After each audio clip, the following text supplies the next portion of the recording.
Bismillahirrahmanirrahim. Assalamualaikum warahmatullahi wabarakatuh. Perkenalkan, nama saya Sofiana Sapitri dari kelas 1D PG PAUD, NIM E1F021118. Di sini saya akan menjelaskan konsep dasar perkembangan anak usia dini. Soal yang pertama, apa itu arti perkembangan? Perkembangan adalah proses pertambahan fungsi jaringan atau organ yang diakibatkan dari aktivitas diferensiasi sel. Adapun ciri-ciri perkembangan yang pertama yaitu reversible, yaitu dapat kembali ke sel kondisi semula. Yang kedua, bersifat kualitatif atau tidak dapat diukur. Soal yang kedua, apa itu arti pertumbuhan?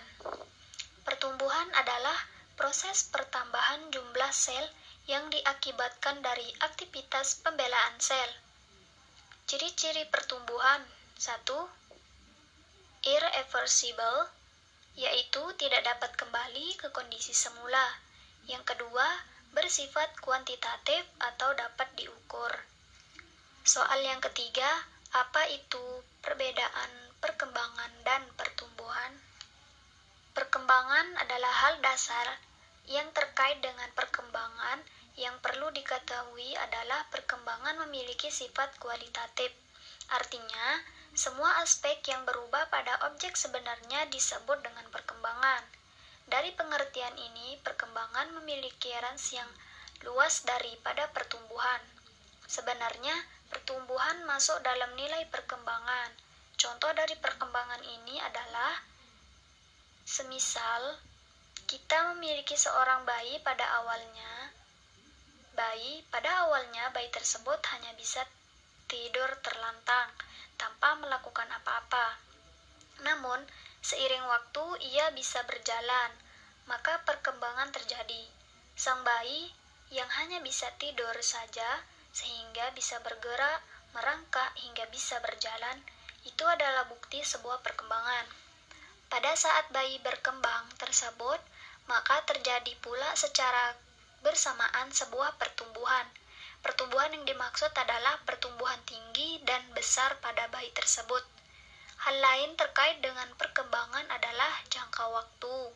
Dalam hal ini, perkembangan memiliki perbedaan jangka waktu dari pertumbuhan.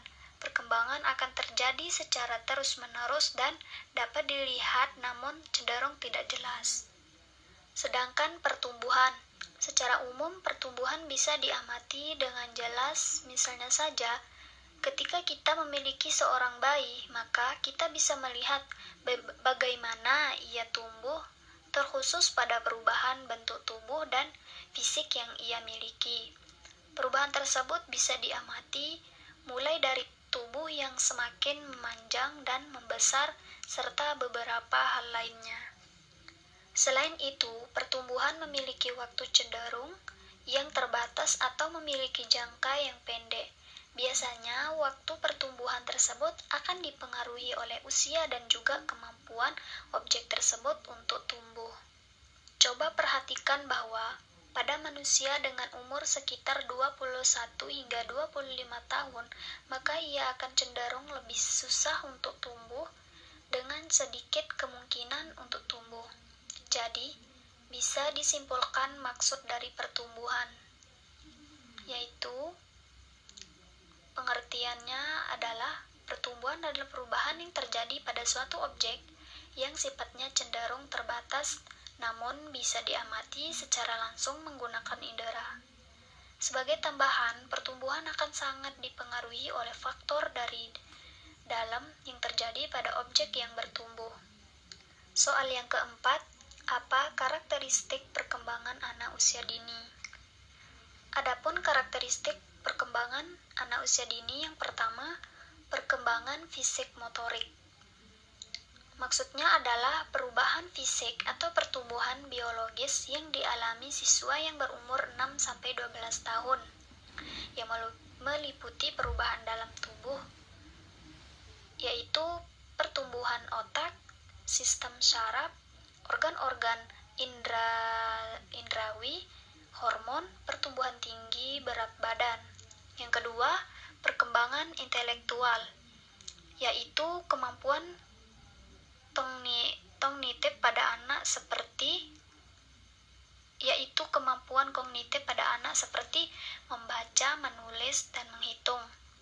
Yang ketiga, perkembangan bahasa, seperti sarana komunikasi dengan orang lain untuk berkomunikasi di mana pikiran dan perasaan dinyatakan dalam bentuk lisan. Yang keempat, perkembangan emosi, yaitu perkembangan emosi pada usia sekolah khususnya di kelas-kelas tinggi 4, 5, dan 6. Anak mulai menyadari bahwa pengungkapan emosi secara kasar tidaklah diterima atau tidak disenangi orang lain. Yang kelima, perkembangan sosial adalah pencapaian kematangan dalam hubungan atau interaksi sosial, dapat juga diartikan sebagai proses belajar untuk menyesuaikan diri dengan norma-norma kelompok, tradisi, dan moral agama. Soal yang kelima, apa faktor yang mempengaruhi perkembangan? Faktor yang mempengaruhi perkembangan yaitu yang pertama, faktor internal. Maksudnya, yang berasal dari diri kita sendiri yang meliputi pembawaan dan potensi psikologis. Yang kedua, faktor eksternal, yaitu yang berasal dari luar diri kita seperti pematangan kognitif, pengalaman, dan lingkungan. Soal yang keenam, apa prinsip-prinsip pada perkembangan? Prinsip perkembangan adalah individu yang terus berkembang yang dipengaruhi banyak faktor. Sekian dari saya, mohon maaf jika terdapat banyak kesalahan. Wassalamualaikum warahmatullahi wabarakatuh.